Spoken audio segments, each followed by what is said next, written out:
नमस्कार दोस्तों, स्वागत है आपका अपना ही यूट्यूब चैनल टुडे एग्जाम पर। दोस्तों जैसा कि आज है आपका 4 अगस्त 2023 और आज जो है सीएचएसएल का एग्जाम था।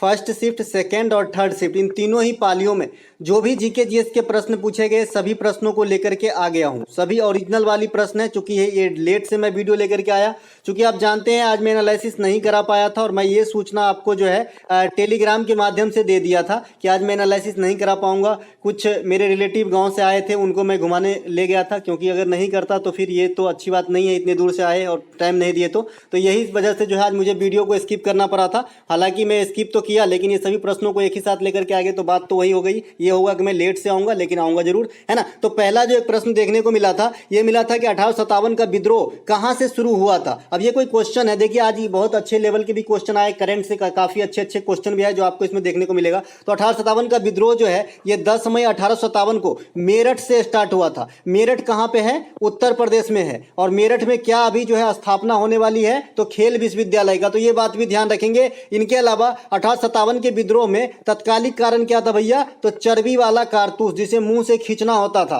ठीक है। और यही जो है हिंसा का रूप लिया बाद में, इसी मतलब जो कारण हुआ ना मेन वाला, यही कारण हो गया बाद में, जो एक बवंडर बन गया। इनके अलावा 1857 के विद्रोह में अंग्रेज गवर्नर कौन थे? तो लॉर्ड कैनिंग। यही चलकर आगे जो है ये भारत का वायसराय बन गया। अब गवर्नर का पद जो है वायसराय कहा जाने लगा और लॉर्ड कैनिंग जो है प्रथम वायसराय बना था। इनके अलावा जो आपका संथाल विद्रोह जो हुआ था ना, संथाल विद्रोह सिंधु और कान्हू वाला, तो यह हुआ था आपका लॉर्ड कैनिंग के समय में, लेकिन ये हुआ था 1855 में, तो ये बात भी ध्यान रखेंगे। इनके अलावा 1857 के विद्रोह के समय सबसे अधिक सैनिक जो है किस प्रदेश से थे? तो आप बताएंगे अवध क्षेत्र से। अवध क्षेत्र से जो है सबसे अधिक सैनिक जो है इस विद्रोह में भाग लिए थे, ये बात भी ध्यान रखेंगे। इस विद्रोह के प्रमुख जो थे मंगल पांडे साहब, ये कहां से जो है अपनी विद्रोह छेड़े थे? तो बैरकपुर से। और ये बैरकपुर कहां है? कोई मुझे बताएगा? चलिए मैं बताता हूं, पश्चिम बंगाल में है। और ये पलासी जो है, ये पलासी मैदान जो 1757 में पलासी का युद्ध हुआ था, है ना, तो ये भी पश्चिम बंगाल में ही है। इनके अलावा दिल्ली से बहादुर शाह जो मुगल बादशाह थे, बहादुर शाह सेकेंड, ये अंतिम मुगल बादशाह है भारत में, और इन्हें कैद करके अंग्रेज ने रंगून ले गया जो है इसी विद्रोह के बाद। ये भी पूछा जाता है कि बहादुर शाह को कैद करके कहां ले गया? तो बर्मा के रंगून ले गया। और ये बहादुर शाह का सेनापति कौन थे? बख्त खान। तो बख्त खान और बहादुर खान कहां से लड़ रहे थे? तो दिल्ली से। बेगम हजरत महल जो है ये आपके लखनऊ से। और यहाँ पे एक भी कादरी नाम का जो है मतलब फ्रीडम फाइटर, ये भी यहाँ से लड़े थे, भी कादरी। इनका भी नाम कभी आ जाए तो पूछ बताइएगा, क्योंकि पीसीएस वगैरह में कथन के रूप में होता है तो मुझे इनका याद आ गया। इनके अलावा इलाहाबाद से लियाकत अली, फैजाबाद से मौलवी अहमदुल्ला, ये भी आपको जो है लड़ाई मतलब इस भाग लिए थे इस आंदोलन के अंदर। फतेहपुर में अजीमुल्ला, जगदीशपुर से बाबू वीर कुंवर सिंह भाग लिए थे, तो ये बात भी ध्यान रखेंगे। इससे डायरेक्ट एक क्वेश्चन पूछा जाता है कि जगदीशपुर का जमींदार कौन थे? तो बाबू वीर कुंवर सिंह, ये बिहार के रहने वाले थे। इनके अलावा इस विद्रोह का परिणाम क्या हुआ? सबसे इंपॉर्टेंट पॉइंट तो ये है कि इस विद्रोह का परिणाम क्या हुआ भाई?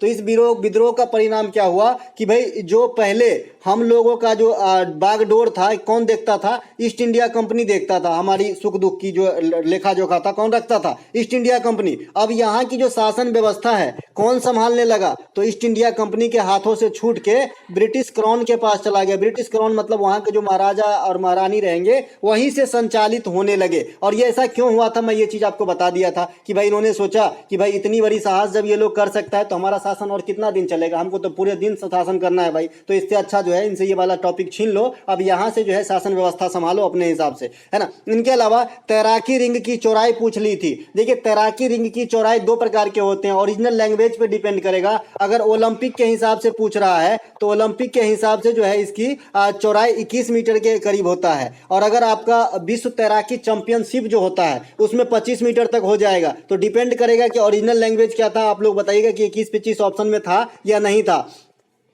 2022 में राज्य स्तरीय तैराकी प्रतियोगिता का उद्घाटन किस राज्य में किया गया? तो राजस्थान में किया गया, है ना। ग्रामीण ओलंपिक का आयोजन कहां पे किया गया? तो राजस्थान में किया गया। तो ये दोनों क्वेश्चन भी आपके लिए अच्छे खासे वेटेज के रहेंगे भैया, है ना, कि भाई ग्रामीण स्तर के जो है तैराकी चैंपियनशिप कहां पे? तो राजस्थान के आपका जो है जयपुर के पास किया गया था। और ये आपका जो है ग्रामीण ओलंपिक ये भी राजस्थान में ही करवाए गए थे। एक ओलंपिक में व्यक्तिगत रूप से सबसे अधिक पदक यानी गोल्ड कौन जीते थे? तो माइकल फेल्प्स। और माइकल फेल्प्स कौन से खेल खेलते हैं? तो अमेरिकन तैराक हैं। तो ये बात भी ध्यान आपको रखना है, जो रिकॉर्ड अभी तक किसी ने नहीं तोड़ा है। भैया 8 गोल्ड जीतने के लिए हमको इंडिया को जो है हॉकी में 1928 से 1980 का समय लगा, और उसके बाद तो गोल्ड हॉकी में आया ही नहीं। तो यहाँ से आप जोड़ लेंगे तो मेरे ख्याल से 30 होता तो 50 यानी 52-53 साल का समय लग गया 8 गो गोल्ड जीतने में, वो भी हॉकी टीम में। और अकेला इकलौता इंसान माइकल फेल्प्स 8 गो गोल्ड जीत लिया, मामूली इंसान होगा। इनके अलावा पहला सेमीकंडक्टर नीति भारत के किस राज्य के द्वारा शुरू की गई? तो ये आपका गुजरात के द्वारा अर्धचालक नीति सेमीकंडक्टर नीति को शुरुआत किया गया है ना। यह सेमीकंडक्टर पॉलिसी आने वाले समय में कब तक के लिए लागू करवाया गया? हालांकि इसका भी जो है कार्यकाल बढ़ेगा, क्योंकि इंडिया में कोई भी चीज एक बार जो टाइम लिमिट सेट किया जाता है ना, यहाँ पर जो है संपन्न नहीं होता है। कोई भी चीज आप देखिए, कोई भी योजना हो, कोई भी स्कीम हो, यहाँ तक कि जो आपका फॉर्म भरने का रहता है ना, ये भी हम जो है मैक्सिमम केस में देखे हैं कि बढ़ जाता है। ठीक है, तो ये भी ध्यान रखिएगा, ये भी बढ़ेगा। तो ये 2022 से 2027 तक के लिए फिक्स किया गया है, आगे बढ़ेगा। तो अभी करंट से अगर आपसे पूछ ले कि कब तक के लिए फिक्स है, तो 2027 के लिए। ग्रामीण जो आपका हर घर जल वाला योजना है, वो कब तक के लिए जल पूर्ति की लक्ष्य रखे हैं? तो 2024 तक के लिए। तो ये बात भी ध्यान रखेंगे। इनके अलावा देश का पहला सीएनजी टर्मिनल कहां पे स्थापित किए गए? तो गुजरात के भावनगर में। ये देश ही नहीं, एशिया का पहला सीएनजी टर्मिनल होगा अपने प्रकार का। इसके अलावा अभी जो आपका उत्तर प्रदेश में भी सुन रहे हैं कि सीएनजी टर्मिनल को स्थापित किए जाएंगे, लेकिन अभी जो है इसके बारे में पुख्ता जानकारी नहीं है। गुजरात के मोढेरा में सौर ऊर्जा से संचालित प्रथम ग्राम बना है मोढेरा। और मोढेरा कौन से जिला में? ये आया था आपके सीआरपीएफ के एग्जाम में, तो मेहसाना जिला में है। और मोढेरा में और क्या आकर्षण का केंद्र है? तो एगो सूर्य मंदिर है। इनके अलावा भारत का पहला पूर्णतः सौर ऊर्जा से संचालित हवाई अड्डा कौन सा है? तो कोचीन है। लेकिन करंट अफेयर में अगर आपसे पूछ ले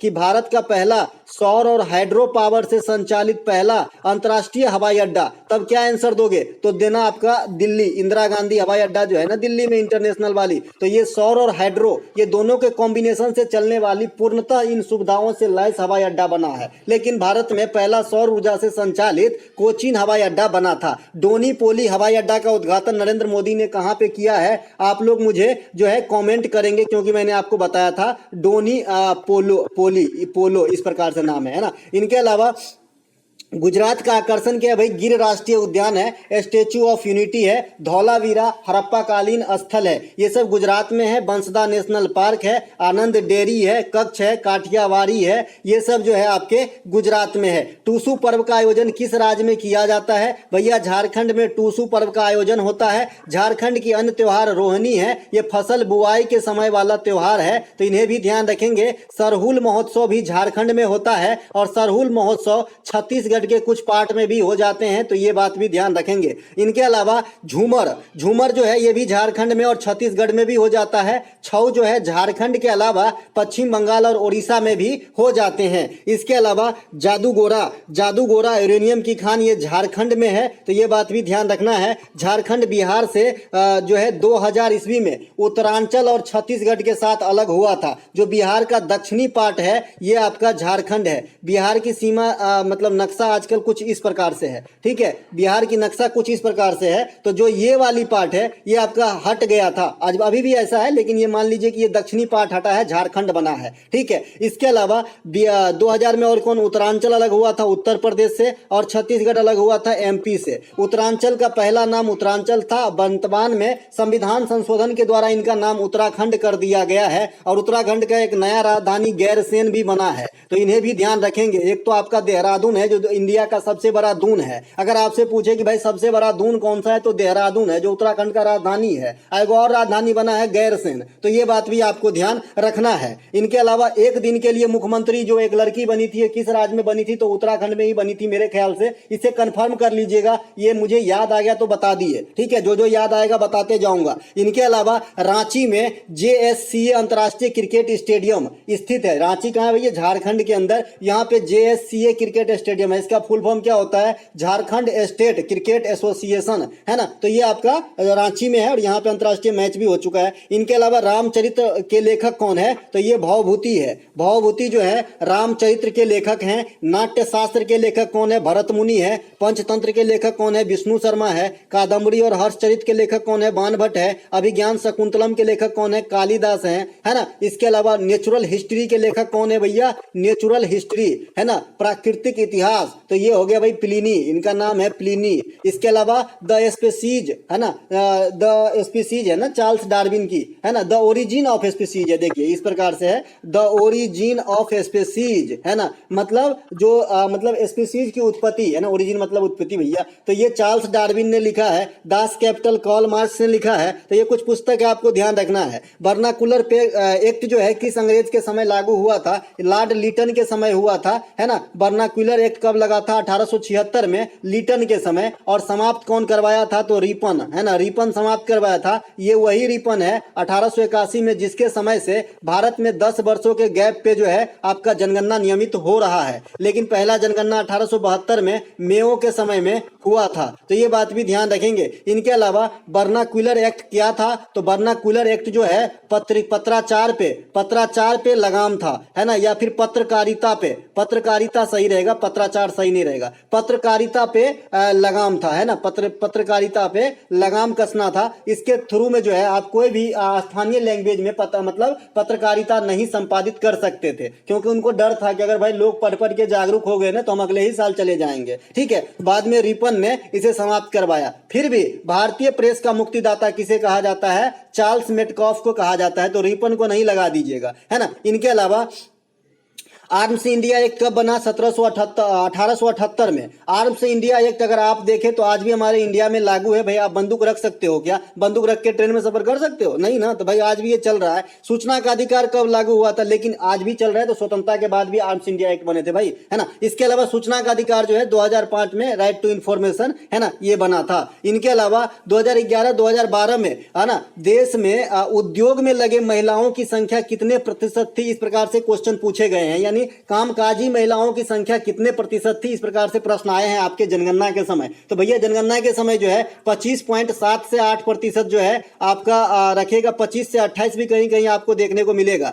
है ना। तो आप डिपेंड करता है कि इस ऑप्शन में, इस स्लैब में कौन सा आंसर था। आप लोग मुझे कमेंट इस क्वेश्चन की भी करेंगे। 2011 के जनगणना के अनुसार देश में लगभग कितने प्रतिशत लोग रोजगार में शामिल थे, तो 40% लोग जो है रोजगार में शामिल थे, ठीक है, ये बात भी ध्यान रखेंगे। इनके अलावा रोजगार में शामिल अगर पार्टिकुलर पुरुषों की संख्या पूछे तो लगभग 54%, और आजादी के समय देश में साक्षरता तो 12 से 18% के बीच में है। ये जो भी आपके रहेंगे आपके आंसर हो जाएंगे, क्योंकि ये कहीं भी एग्जैक्ट आपको देखने को नहीं मिल रहा है। इनके अलावा 2011 में जनगणना के अनुसार देश में साक्षरता कितनी है, 74.04, ठीक है। मेरे पास एक किताब है, उसमें कितना लिखा है पता है, 73%, है ना। तो भैया एग्जैक्ट जो है एसएससी ने 74.04 को ही माना है। इनके अलावा 2011 में जनगणना के अनुसार देश में दशकीय वृद्धि 17.64% है, तो ये बात भी ध्यान रखेंगे। इसके अलावा जो फर्टिलिटी रेट की कहानी मैं बता दिया, वो डायनेमिक तरीके से पूछता है फर्टिलिटी रेट, आपको जो है मतलब गलती कराने के लिए अगर पूरी 2011 में पूछ दे तो 2.4 के नजदीक जो रहेगा वो मार दीजिएगा। अगर बहुत नजदीक का ऑप्शन है 2.1, 2.2, 2.3, 2.4, 2.4 ही मारिएगा। लेकिन 2013 में पूछ दिया तो 2.3 के पास का मारिएगा, और अभी का 2020 तक के पूछ दिए तो फिर 2.2 या फिर 2.1 रहेगा तो उसे मारिएगा, ठीक है। तो ऐसे ये डायनेमिक आंसर हो जाएगा इसका। इनके अलावा हरिप्रसाद चौरसिया निम्नलिखित में से किससे संबंधित है। अच्छा, एक बच्चे ने कमेंट किया है कि सबसे जो ठंडा ग्रह है उनके हिसाब से अरुण होनी चाहिए, और मैंने वरुण बताया है ना। देखिए एक बार जो है एमपीपीसीएस में एक क्वेश्चन पूछा गया था कि सबसे जो है ठंडा ग्रह कौन सा है, तो एमपीपीसीएस ने वरुण को आंसर लगाया है, क्योंकि इसमें एक ऑप्शन ये भी था, क्योंकि आप जानते हैं कि पीसीएस में 5 ऑप्शन होता है, तो एक ऑप्शन ये भी था कि इनमें से कोई नहीं, ठीक है। लेकिन फिर भी एमपीएससी ने ये वरुण को आंसर लगाया है, और ये मैं साक्ष्य खुद बच्चे को भेज भी दिया हूँ। इनका नाम मेरे हिसाब से रानी कुछ ऐसा नाम है, टेलीग्राम पे इनसे बात हुई मेरी, तो इनको मैं भेज भी दिया हूँ साक्ष्य, है ना। फिर भी अगर आपके ऑप्शन में अरुण भी है और वरुण भी है ना, अरुण भी है और वरुण भी है, तो अरुण को मार दीजिएगा, ठीक है। ये मतलब ये थोड़ा सा अलग टाइप से क्वेश्चन हो गया है कि भाई दोनों ऑप्शन रहेंगे तब अरुण मार दीजिएगा, और अगर अरुण नहीं है वरुण है है तो वरुण आंसर हो सकती है, क्योंकि MPPCS ने माना है भाई, छोटा मोटा संस्थान है, नहीं माना है। इनके अलावा विख्यात बांसुरी वादक थे भाई हरिप्रसाद चौरसिया साहब, तो ये जानते हैं, फ्लूट वाले थे। इनके अलावा पंडित रविशंकर, अनुष्का शंकर, अरविंद पारेख, ये तीनों जो है सितार से संबंधित है। और अनुष्का शंकर, अरविंद पारेख, ये दोनों नए आपके लिए होंगे लूसेंट से हटके, तो इन्हें जरूर ध्यान रखें। पंडित रविशंकर तो काफी पुराने हैं, पहला ही लेटर है लूसेंट में। इसके अलावा देखिए, मैंने 2-4 दिन पहले ही आर मुथुलन इस प्रकार से नाम बताया था ना, आर मुथु राम इस प्रकार से नाम बताया था। अब तो प्रोनाउंसिएशन भी नहीं आता उनका, मुथु स्वामी तो नहीं था, मुथुलम इस प्रकार से, जो आज आपके सेकेंड या थर्ड शिफ्ट में पूछ दिया गया है और आपको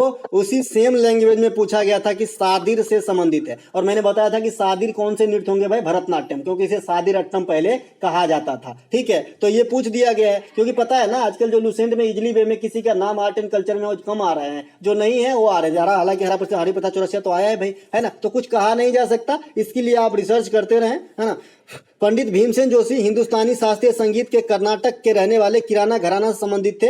बिस्मिल्लाह खां साहब बिहार के रहने वाले, शहनाई से संबंधित थे, 2001 में भारत रत्न सम्मानित किया गया। पंडित शिव कुमार शर्मा, राहुल शर्मा, भजन सुपारी, संतूर से संबंधित है। यू श्रीनिवास, ये भी काफी चर्चे में है, तो ये मेंडोलिन से संबंधित है। TH विनायक, घाटम याद रखिएगा, अन्नपूर्णा देवी सुरबहार याद रखिएगा, है ना। प्रकाश विद्युत प्रभाव, इससे कुछ क्वेश्चन आया है प्रकाश विद्युत प्रभाव से। देखिए, प्रकाश विद्युत प्रभाव से एक तो ये क्वेश्चन आ सकती है कि इनकी दोहरी नीति का जो है वेरिफिकेशन किस किस चीज से होती है, या फिर कणो प्रवृत्ति की वेरिफिकेशन किस किस क्रिया से होती है, ये सब कुछ भी हो सकता है। या फिर किसने दिया था, ये ना कब आया था, है ना, तो ये कुछ भी हो सकता है। फिलहाल जो यहाँ पे मुझे लगा हो सकता है, उससे मैं कुछ फैक्ट रख लिया हूँ। प्रकाश देखिए तरंग प्रकृति की होती है, कण प्रकृति की होती है। अच्छा, अगर आपसे कोई पूछे कि ये प्रकाश की ऊर्जा किस रूप में होती है, तो छोटे छोटे बंडल के रूप में होते हैं, जिसे फोटोन कहा जाता है। ठीक है, फोटोन कहा जाता है ना, प्रोटोन अलग है भाई, फोटोन है ये। इसके अलावा तरंग प्रकृति की व्याख्या हमें कहाँ से मिलती है, व्यक्तिकरण से। और व्यक्तिकरण का सिद्धांत कौन दिया था, थॉमस यंग नामक वैज्ञानिक ने दिया था। ठीक है,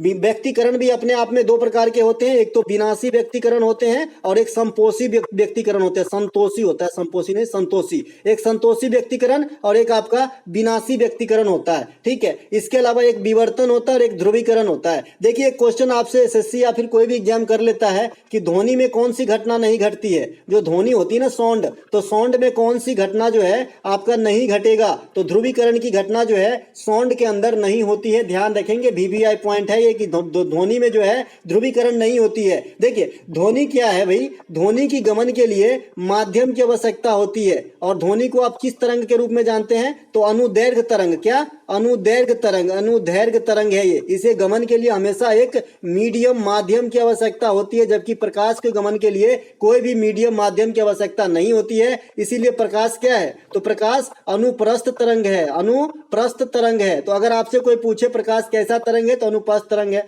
प्रकाश क्या है, तो सभी रंगों का मिश्रण है ना। ये सब आप बता सकते हैं। प्रकाश की प्रकृति कितनी होती है, दोहरी होती है। कौन कौन से तरंग और कण में, प्रकाश में ऊर्जा किस रूप में, तो फोटोन के रूप में। ये सब आपको बताने के लिए, है ना। ध्वनि में कौन सी घटना नहीं, तो ध्रुवनीकरण की घटना नहीं। प्रकाश निर्वात में चल सकता है, तो हाँ। ध्वनि चल सकता है, तो नहीं, क्योंकि ध्वनि को माध्यम की आवश्यकता है भाई। इसके अलावा कण प्रवृत्ति के वर्णन में हम प्रकाश विद्युत प्रभाव को पढ़ते हैं और कॉम्पटन के निरीक्षण को पढ़ते हैं या परीक्षण को पढ़ते हैं। प्रकाश वास्तव में 7 रंगों का मिश्रण होता है। इस घटना की व्याख्या कैसे आप डिफाइन करेंगे, तो वर्ण विक्षेपण के माध्यम से। वर्ण विक्षेपण के लिए एक प्रिज्म की आवश्यकता होगी आपको। इधर से सूर्य का प्रकाश गुजारेंगे और इधर एक पर्दा रहेगा जिसपे 7 रंगों में जो है ये आपको दिखेगा। अगर ये छोटा सा देखना है बिना प्रिज्म का, तो गाँव घर में जो आपका स्केल होता है, औजार बॉक्स हम लोग बोलते थे, आजकल क्या बोलते हैं उसे भाई, कंपास बोलते हैं। क्या बच्चे लोग, है ना, छोटे बच्चे, हम लोग औजार बॉक्स बोलते थे। तो उसमें जो छोटा वाला आपका स्केल आता था, जिसकी लंबाई ही इतनी ही सी होती थी, पटरी कहते हैं गांव घर में इसे भाई, है ना। तो इसमें जो है अगर आप धूप में उसको देखेंगे ना,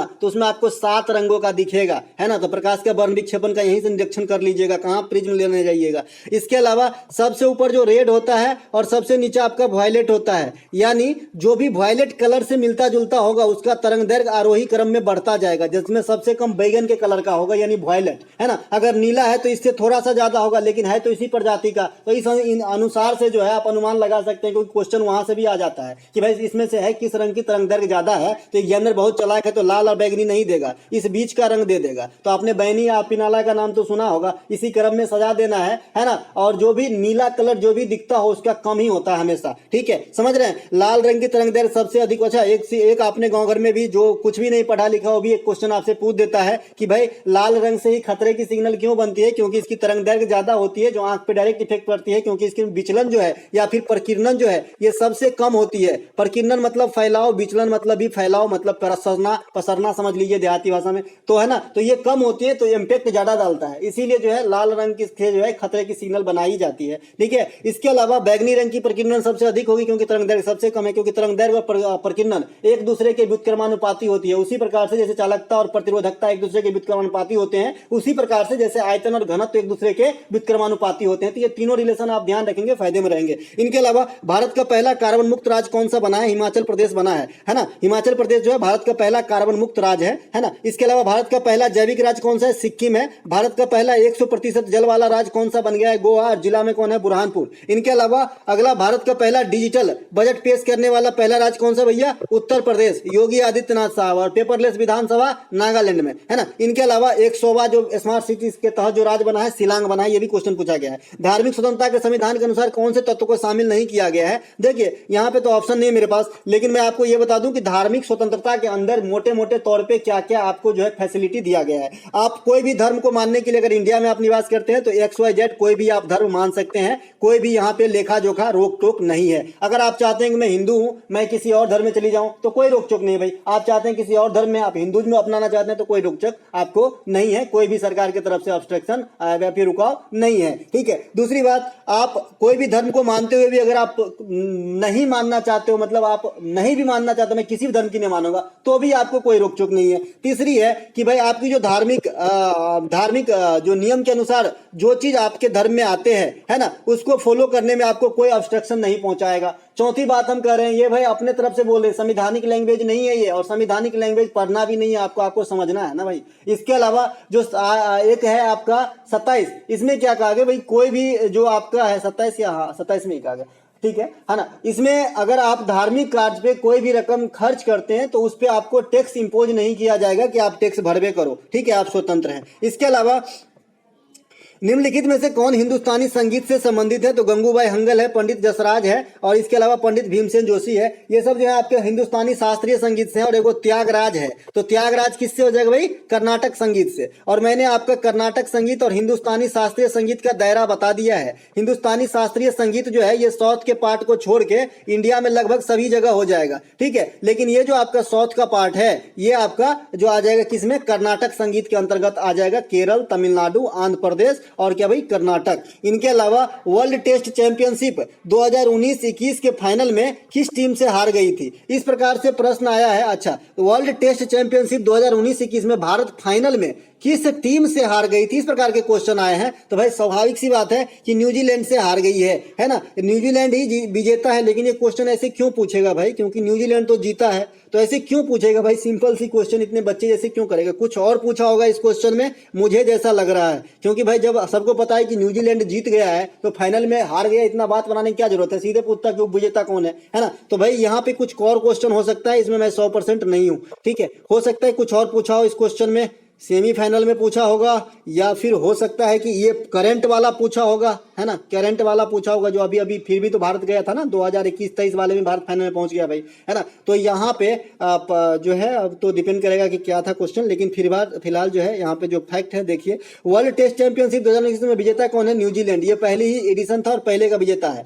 दूसरी एडिशन 2021-23 हुआ है, ये कई जो है 1 साल में खत्म, 1 दिन में 5 या 6 दिन में खत्म नहीं हो जाता है, ये चलता रहता है। तो ये ऑस्ट्रेलिया बना है ना विजेता, और यहाँ भी उपविजेता, मतलब दोनों के उपविजेता कौन है? तो भारत है, ठीक है। इसके अलावा स्मार्ट सिटी मिशन कब शुरू की गई थी? तो स्मार्ट सिटी मिशन जो है 2015 में शुरू की गई थी। स्मार्ट सिटी मिशन बनने वाला 100वां राज्य शिलांग है। यह केंद्रीय शहरी एवं विकास मंत्रालय के द्वारा शुरू किया गया था, ठीक है। इसके अलावा एक PM श्री योजना है, पीएम श्री योजना, है ना, तो इन्हें भी ध्यान रखेंगे। ये स्कूल को रिजुविनेशन वाला योजना है, स्कूल को जो है मॉडल स्कूल में तब्दील करने वाली योजना है। इसके अलावा अगला प्रश्न है हमारा, गेर नृत्य का संबंध किस राज्य से है? तो भाई राजस्थान से है गेर नृत्य का संबंध। गेर नृत्य, गीदड़ नृत्य, चंग नृत्य, घूमर नृत्य, है ना, कठपुतली, इसके अलावा घूमर बता ही दिए, घूमर, गनगौर, इसके अलावा कलबेलिया, ये सब जो है आप कहाँ के हैं? राजस्थान के हैं। तो गेर नृत्य किस समुदाय द्वारा? तो भीला मीना समुदाय द्वारा, है ना, ध्यान रखेंगे। इसके अलावा राजस्थान में कलबेलिया नृत्य को क्या कहते हैं? गुलाबो सपेरा का नृत्य कहते हैं। तो गुलाब ये फूल वाला है, वो आदमी का नाम, मतलब औरत के नाम गुलाब था मेरे हिसाब से। इनके अलावा राजस्थान में घूमर नृत्य सर्वप्रथम भील जनजाति के लोग ने उजागर किया था, और इसमें पहले पहले देवी सरस्वती की पूजा होती थी। लेकिन अब घूमर नृत्य में जो है गणगौर फेस्टिवल के त्योहार के मौके पे जो है ये घूमर नृत्य जो है होने की प्रथा चली है, जो राजस्थान में लगभग हर जगह होती है अब। और अब जो है इसमें गौरी शंकर की पूजा होती है, जिसमें मीना समुदाय के जो है अधिकांश लोग भाग लेते हैं, ठीक है। और घूमर नृत्य में सिर्फ महिलाएं ही नृत्य करती हैं, तो ये बात भी ध्यान रखेंगे। राजस्थान में गणगौर होती, 13 ताली, गीदड़, घूमर आदि नृत्य किया जाता है। वो चंग छूट गया, चंग लिख लीजिएगा, चंग भी पूछा जाता है। अच्छा, मूंछ की प्रतियोगिता भी एक ध्यान रखिएगा, मूंछ की प्रतियोगिता भी एक बार पूछा है एसएससी ने, लेकिन बहुत दिन पूछा है, कभी फिर से सत्ता पलट जाए भाई तो फिर से पूछ सकता है। मूंछ की प्रतियोगिता राजस्थान में होती है। और आपने ये मूंछ वाला जो है एक मुच्छर को देखा भी होगा, करण अर्जुन पिक्चर देखे हैं, उसमें चूड़ी बेचने वाला जो होता है वो मुच्छर रहता है तंबाकू खाते हुए मेला में, है ना, याद आया। इनके अलावा भैया 2022 में किस भारतीय संगीत को ऑस्कर अवार्ड मिला है? तो नाटू नाटू को मिला है। आप तो जानते हैं RRR का जो है ये आपका सॉन्ग है नाटू नाटू, इनको जो है ऑस्कर अवार्ड मिला है इस बार। ऑस्कर पुरस्कार की शुरुआत कब हुई? 1929 में। 1929 को कैसे रिलेट करेंगे? लता मंगेशकर का जन्मदिन से रिलेट कीजिएगा। 1929 को पूर्ण स्वराज से रिलेट कीजिएगा, जो लाहौर अधिवेशन में हुआ था, और जवाहरलाल नेहरू स्वतंत्रता मतलब इस अधिवेशन की अध्यक्षता की थी, ठीक है। इसके अलावा 1929 में आप लाहौर जो असेंबली वाला बम कांड है, जिसमें आपका भगत सिंह साहब थे, है ना, तो इससे आप रिलेट कीजिएगा। तो इस प्रकार से रिलेशन बढ़ती है भैया, है ना। इसके अलावा भारत के लिए सर्वप्रथम ऑस्कर अवार्ड जीतने वाला बाली भानी अथैया, किस चीज के लिए? कॉस्ट्यूम डिजाइन के लिए। इनके अलावा भारत के लिए पहली बार ग्रैमी अवार्ड किसने प्राप्त किए थे? पंडित रविशंकर साहब, सितार से संबंधित है। भानु अथैया के अलावा गुलजार साहब, AR रहमान साहब, ये भी जो है आपके ऑस्कर अवार्ड जीत चुके हैं। इसके अलावा समान नागरिक संहिता आपसे पूछा गया है, तो सिविल कोड का क्या है? 44 कहाँ पे एक्टिव रहता है? हमेशा अभी एक्टिव होगा, अभी शाम हो रहा है, एक्टिव है भाई, शाम के हर दिन 24 घंटा। तो ये कहाँ पे? गोवा में। भारत अनुच्छेद 40 जो है ग्राम पंचायत के गठन से है। मैंने बताया है कि ग्राम पंचायत के गठन से 243 भी है, लेकिन फर्क कितना है कि इसमें सहकारी संगठन को भी रिलेट किया गया है और नगर पालिका को भी रिलेट किया गया है, बिकॉज 243 को एक आर्टिकल नहीं है, it is group of articles, तो ये बात भी ध्यान रखेंगे। इनके अलावा अनुच्छेद 45 क्या कहता है कि 14 वर्ष से कम उम्र के बच्चों के लिए राज्यों को शिक्षा की प्रबंध करना उनका कर्तव्य है। भैया ये तो राज्यों के लिए कर्तव्य है, अगर पेरेंट के लिए कर्तव्य हो तो 51 के A के 11वां भाग में है, ठीक है, मौलिक कर्तव्य, फंडामेंटल ड्यूटीज। इसके अलावा अगर मौलिक अधिकार की बात हो तो आर्टिकल 21 के A में है, जो बच्चे पे लागू होता है। ये तीनों शिक्षा का जिक्र करता है आपके संविधान में, आपके नहीं हमारे संविधान में। इनके अलावा अनुच्छेद 50 कार्यपालिका से न्यायपालिका का पृथक्करण को दर्शाता है। इनके अलावा अनुच्छेद 48 पर्यावरण के संरक्षण, गोहत्या निषेध वगैरह इसी में दिया गया है। अनुच्छेद 49 सार्वजनिक हित के जो धरोहर है उनकी संरक्षा करना। अनुच्छेद 51 अंतर्राष्ट्रीय शांति और सुरक्षा प्रदान करना। अनुच्छेद 51 ये मौलिक कर्तव्य से संबंधित है, 1976 में जोड़ा गया था। 42वां संविधान संशोधन, पहले 10 प्रकार के, वर्तमान में 11 प्रकार के हैं। 2002 में 11वां जोड़ा गया, स्वर्ण सिंह समिति के अनुसार सब किए गए थे, तो ये सब बात ध्यान रखेंगे। मेलबर्न फिल्म फेस्टिवल में चीफ गेस्ट के रूप में किस भारतीय क्रिकेटर को आमंत्रित किया गया था? आप जानते हैं कि फिल्म 1983 है ना, फिल्म 1983, लेकिन इसका नाम सीधे 83 है। तो ये जो फिल्म है, इनके प्रमोशन कहिए या लोकप्रियता कहिए या फिर इनके जो किरदार में आपको नजर आए, कौन? दीपिका का हस्बैंड है ना, क्या नाम है भाई? रणवीर कपूर नाम है क्या? रणवीर सिंह नाम है शायद, है ना। दीपिका का हस्बैंड कौन है? रणवीर सिंह है ना। तो इनको जो है आपको इस पिक्चर में एक्टर का रोल किए थे, कपिल देव का रोल किया था। तो कपिल देव साहब को जो है मेलबर्न में बुलाया गया था, है ना। तो कपिल देव साहब इसका आंसर हो जाएगा। कपिल देव साहब से बहुत सारे रिकॉर्ड आपके नाम है भैया, आ जाओ। 1983 में विश्व कप के सबसे अधिक रन जो है कपिल देव ने बनाया थे। जो 1983 का वर्ल्ड कप हुआ तो भाई भारत के लिए विश्व कप में सबसे अधिक रन कौन बनाए? कपिल देव साहब। और 1983 में हम पहली बार विश्व कप के विनर भी बने थे, जो थर्ड विश्व कप थे। 1975 में जो आपका विश्व कप शुरू हुआ था तो 75 और 79 ये दोनों जीत लिया था West Indies, Clive light, Vivian Richards, है ना। और इसके बाद जो तीसरा हुआ हम जीत गए, कौन? कपिल देव साहब के बदौलत। इसके अलावा कपिल देव भारत के लिए पहला इंटरनेशनल शतक लगाए थे। किस क्रिकेट में? ओडीआई में। टेस्ट में कौन लगाया भाई? लाला अमरनाथ। और टी20 में कौन लगाया? सुरेश रैना। भारत के लिए पहला शतक, है ना। इसके अलावा पहला टेस्ट क्रिकेट में हैट्रिक हरभजन जो है पहला टेस्ट क्रिकेट में हैट्रिक, और पहला टेस्ट क्रिकेट में 200 विकेट लेने वाला कुंबले साहब। तो ये सब ध्यान रखेंगे थोड़ा बहुत। इसके अलावा मेलबर्न फिल्म फेस्टिवल 2022 में फिल्म 83 के संबंध में लोकप्रियता बढ़ाने या फिर उनके प्रमोशन कहिए इसके लिए। इसके अलावा मेलबर्न फिल्म फेस्टिवल के अन्य कलाकार जो अतिथि के रूप में वहां पर पहुंच चुके हैं पहले, शाहरुख खान है, आपका अर्जुन कपूर है, ये सब जो है पहुंच चुके हैं, करण जौहर सब। इसके अलावा लंदन में the east India company association की स्थापना किसने की? दादा भाई नौरोजी 1966 में। इंडिया हाउस की स्थापना लंदन में 1905 में श्यामजी कृष्ण वर्मा ने किए थे। गदर पार्टी की स्थापना लाला हरदयाल सैन फ्रांसिस्को अमेरिका 1913 में किए थे। इनके अलावा फॉरवर्ड ब्लॉक की स्थापना 1939 में सुभाष चंद्र बोस साहब ने किए थे। 1943 में सिंगापुर में सुभाष चंद्र बोस ने भारतीय राष्ट्रीय सेना की स्थापना किए थे। तो ये बात भी ध्यान रखना है ना। भारतीय राष्ट्रीय सेना NAI हो जाएगा भाई, इंडियन नेशनल आर्मी, इस प्रकार से, ठीक है। तो ये बात भी ध्यान रखेंगे। इनके अलावा अगला जो क्वेश्चन देखने को मिला, ये क्वेश्चन है कि पहला वाधिर T20 चैंपियनशिप का आयोजन भारत के किस राज्य में? तो ये केरल में है। 44वें शतरंज ओलंपियाड का आयोजन कहाँ पे हुआ था? चेन्नई में, है ना। इसी साल में, सॉरी पिछला साल 2022 में। पैरा ओलंपिक 2020 में भारत को कितने पदक मिले? तो 19 पदक मिले। तो ये बात भी ध्यान रखेंगे। ये सभी जो है आपका किसी न किसी मतलब डिजेबल से संबंधित है, लेकिन जो ओलंपियाड है वो अच्छा मतलब जो कॉमन मैन है उसमें भाग लेते हैं भाई। ओलंपियाड में कोई डिजेबल्ड पर्सन भाग नहीं लेते हैं।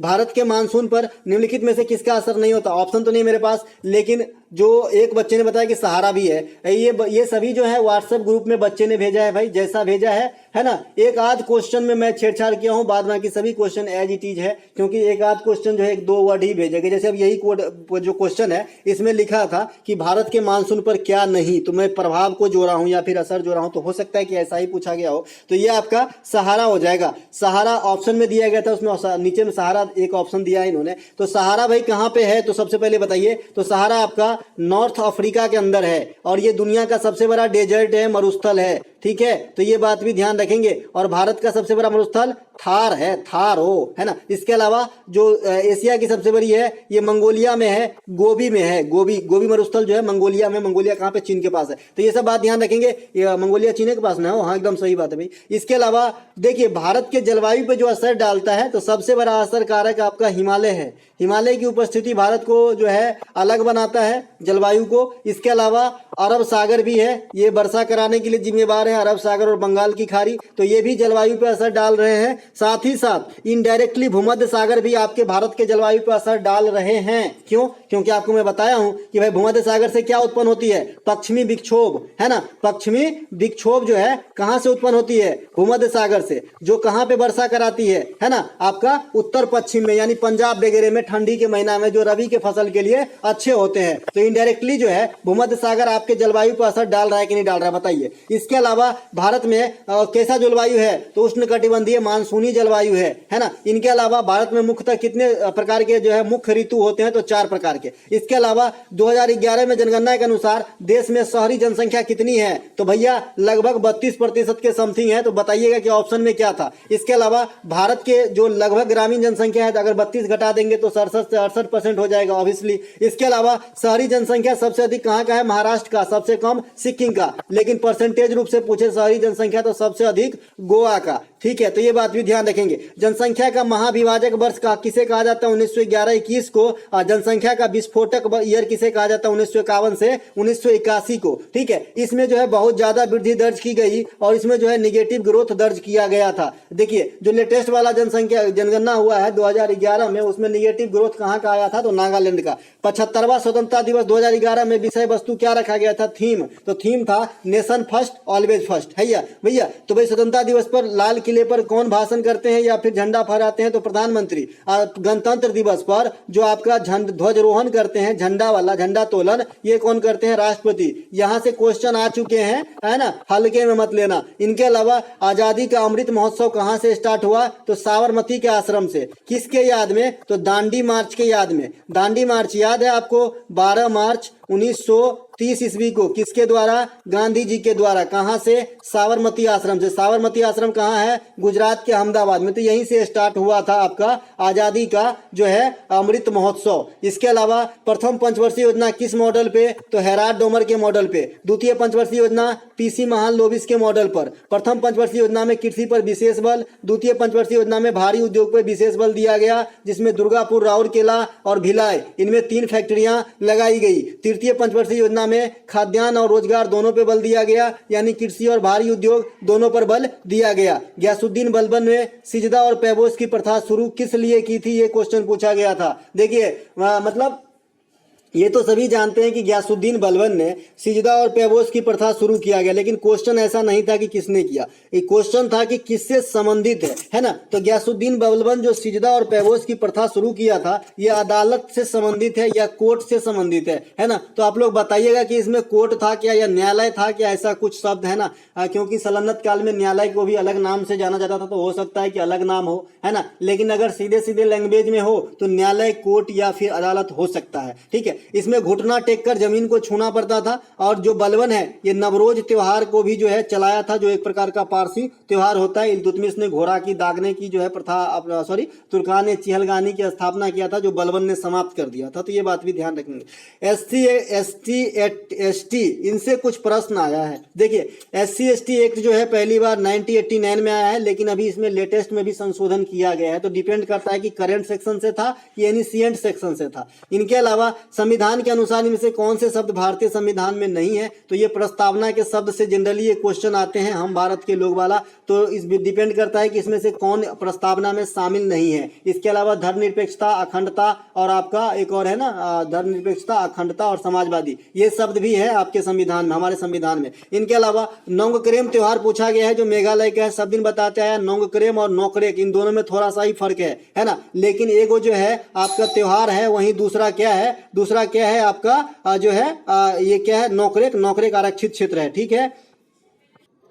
बताया था कि जहां पे नोंगक्रेम आपका त्योहार है, वहीं पे नोकरेक क्या है? आरक्षित क्षेत्र है। और दोनों कहां पे है? मेघालय के अंदर स्थित है ना। मेघालय हो जाएगा इसका आंसर। मेघालय में गारो, खासी, जयंतिया, ये तीनों पहाड़ी भी स्थित है, तो ये बात भी ध्यान रखेंगे। और तीनों जनजाति भी हैं, इसीलिए मेघालय में सबसे ज्यादा बारिश होती है मासिनराम में। मेघालय में बंगला त्योहार भी मनाया जाता है, ये बात भी ध्यान रखेंगे। तुलुक वंश की स्थापना किसने किया था? तो वीर नरसिंह तुलुक ने किया था, तो ये बात भी ध्यान रखेंगे। विजयनगर साम्राज्य की स्थापना 1336 में हरिहर एवं बुक्का ने किया था। आज जो हमारा आपका 33 वीडियो का जो कंपाइल करके आपको दे दिया हूं PDF, उसमें जो है आपका ये हिस्ट्री का पार्ट 1 और पार्ट 2 भी है, इसके साथ बुक का भी जो है आपका अवेलेबल है। तो ये 33 और 3 35 वीडियो का जो है आपको पूरा दे दिया हूं मटेरियल। तो आप लोग जो है आगे देखिएगा उसको, और बढ़िया से पढ़ के अच्छे से जो है रिजल्ट पे अपना फोकस कीजिए। पढ़ेंगे तभी तो अच्छा रिजल्ट होगा भैया। तो कर्म बाद रिजल्ट बाद में, पहले जो है कर्म अच्छे कीजिए। और आपको जो है एकदम गारंटी, मतलब गारंटी इतना तो नहीं कि एग्जाम में उसी में से आएगा, लेकिन इतना है कि इतना फायदा होगा जितना आप सोचे नहीं होंगे। अगर आप ये सीरीज भी अटेंड करते हैं मेरे, मतलब जो प्रैक्टिस सेट वाली है ना, उसके साथ PDF भी लिए हैं, तो भाई फायदा तो होना ही होना है, उसमें कोई दो मत नहीं है, ठीक है। इसके अलावा जो आपका जो भी बच्चे और भी लेना चाहते हैं इस प्रकार की PDF, थोड़ा सा जानकारी दे दूं आपको। जो है मैंने 57 क्लास देने की बात की है, 57 क्लास देंगे। 57 क्लास की जो PDF होगी वो आपको मात्र 25 रुपए के अंदर मिलेगा। ये 25 रुपया आप व्हाट्सएप में कोई भी दे सकते हैं ऑनलाइन मोड में। एक लिंक है, आप ऑनलाइन जो है गूगल पे चाहे कोई भी पे है आप कर सकते, स्क्रीनशॉट भेजेंगे आपको मिल जाएगा। ये लिंक कहाँ मिलेगा? जो प्रैक्टिस सेट वाली वीडियो है उसके डिस्क्रिप्शन में मिल जाएगा, शायद इस वीडियो के डिस्क्रिप्शन में भी दिया गया है। 4 PDF लिखा होगा, 57 PDF। तो अभी अगर आप परचेज करते हैं तो आज 33 PDF मिलेगा। और आज मैं क्लास नहीं करा पाया हूं, तो 34 मिल जाता, तो अब ये 37 तक मिलेगा, तो 33 हो गए हैं, आगे का भी आपको मिल जाएगा इसी 25 रुपए के अंदर। ठीक है, तो भाई विजयनगर साम्राज्य की स्थापना हो गई। विजयनगर साम्राज्य की पतन किस युद्ध के कारण? तो तालीकोटा का युद्ध के कारण। कब हुआ था? 1565 में। अब ये देखिए विजयनगर साम्राज्य का थोड़ा सा यहाँ पे संगम वंश के शासक कौन कौन हुए? हरिहर बुक्का, हरिहर सेकंड, देवराय फर्स्ट, देवराय द्वितीय, सुलभ वंश है ना, नरसिंह सुलभ, तुलु वंश, वीर नरसिंह तुलुभ, जो ये पूछा गया था। इन वंश के सबसे प्रतापी राजा कृष्णदेव राय, अच्युत राय, सदाशिव राय। अरबिडू वंश, तिरुमल और श्रीरंग सेकंड। तो ये जो है ये वाला हिस्ट्री का आपको वहां पर भी मिल जाएगा, मटेरियल में ये शामिल है। इसके अलावा यही क्वेश्चन में बोल रहा था, आर मतु कात्रमल 2022 में पद्मश्री के विजेता किस नृत्य से संबंधित है? 2 दिन पहले बताया, थंबनेल पे मिलेगी, यहाँ लिखा भी है, शादी रट्टम। ये मोहिनी अट्टम को शादी रट्टम भी कहा जाता है। बाद बाकी मोहिनी अट्टम में इतने मटेरियल, इतने शैली वगैरह बता दिया हूं कि कुछ बताने की जरूरत नहीं है। T20 cricketer of the year 2022 किसे घोषित किया गया? सूर्य कुमार यादव, स्काई को जो है। ICC cricketer of the year Babar Azam 2022 के लिए। ICC one day cricketer of the year 2022 Babar Azam को घोषित किया गया। ICC test cricketer of the year, यहाँ पे आपको सारी की जानकारी मैं एक ही जगह लिख लिया है ना। यहाँ पे जो लिख नहीं लिया, सीधे जो है आपको एक इमेज के माध्यम से समझा रहा हूं, आप यहाँ पे देख लीजिए। देखिए ICC emerging women cricketer of the year Renuka Singh, ये भारत का है, तो ये आपका इंपोर्टेंट बनेगा किसी एग्जाम में, क्योंकि ये जो है एक तो इतने विख्यात खिलाड़ी नहीं है, ऊपर से इमर्जिंग प्लेयर बनी है महिला में, तो इसे भी ध्यान रखेंगे है ना। पुरुष में भी जो है इमर्जिंग प्लेयर है, जो आपका कौन है? मैक्रो जॉनसन, जो आईपीएल में किसके तरफ से खेलते हैं? तो ये आपका खेलते हैं किसके? एसआरएच के तरफ से। दोस्तों घर में एक्वागार्ड लगवा रहे हैं, तो इसके लिए जो है थोड़ा सा ड्रिल की आवाज आएगी, और थोड़ा जो है जल्दी जल्दी कर लेते हैं हम, है ना। ICC men's association cricketer of the year है ना, ये आपका गेरहार्ड रामबस। एक सेकेंड, हाँ, अगला जो आईसीसी का अवार्ड है ये आपका आईसीसी T20 पुरुष में तो सूर्य कुमार यादव, यही पूछा गया है। ICC T20 cricketer of the year महिला में पूछेगा तो तालिया मैकग्राथ है। तो इस प्रकार से ये पीडीएफ तो मैं आपको दे ही दूंगा। तो चलते हैं सीधे आगे। अगला जो हमारा प्रश्न है कि भारत में जूट का मिल सबसे पहले कहाँ स्थापित किया गया? तो रिसरा पश्चिम बंगाल में 1855 में किया गया था। जूट को गोल्डन फाइबर भी कहा जाता है, और भारत में जूट की उत्पादन सबसे अधिक पश्चिम बंगाल में होती है, और विश्व में सबसे अधिक जूट के उत्पादन जो है बांग्लादेश में होती है, तत्पश्चात भारत का ही स्थान है। इसके अलावा लेग बाय शब्द किससे जुड़े हुए हैं? तो मैंने जानबूझ के नहीं लिखा, आप तो जानते ही हैं क्रिकेट से। क्रिकेट में लेग बाय है, बीमर है, नो बॉल है, इसके अलावा फ्री हिट है, ये सब कहाँ पे है? क्रिकेट में है। हैराल्ड डोमर के मॉडल पे 3rd शिफ्ट में पूछा था कि कौन से पंचवर्षीय योजना? पहला में पूछा गया कि पहला किस पर आधारित है, तो सेम बात हो गई। शिवाजी की उत्सव की शुरुआत किसने किया था? तो बाल गंगाधर तिलक ने। अब बाल गंगाधर तिलक शिवाजी उत्सव, गणपति उत्सव कहाँ पर? महाराष्ट्र के अंदर। इसके अलावा बाल गंगाधर तिलक किससे जुड़े रहे? होम रूल लीग से। किसके साथ? एनी बेसेंट के साथ। महात्मा बाल गंगाधर तिलक जो है गरम दल के नेता थे। अब बाल गंगाधर तिलक केसरी और मराठा पत्रों का संपादन भी किया था, जिसमें केसरी जो है मराठी भाषा में और मराठा जो है इंग्लिश भाषा में। इसे भारतीय शांति का जनक भी कहा जाता है। किसने कहा था? वेलेंटाइन सिरोल ने। इसके अलावा 2001 में भारत रत्न किसे दिया गया? तो बिस्मिल्लाह खां और लता मंगेशकर, दोनों में से कोई एक ऑप्शन हो सकता है। पंडित रविशंकर को 1999 में, संगीत के क्षेत्र में पहला 98 में एम सुब्बालक्ष्मी को, 2009 में पंडित भीमसेन जोशी को, और 2019 में भूपेन हजारिका को। नट पूजा से संबंधित कोई प्रश्न आया था? तो दोस्तों ये आज तीनों शिफ्ट के प्रश्नों को लेकर एक साथ आया हूं। अगर आपको अच्छा लग गया हो तो अपने दोस्तों में शेयर जरूर करें। हम मिलेंगे अगले वीडियो में, तब तक के लिए जय हिंद।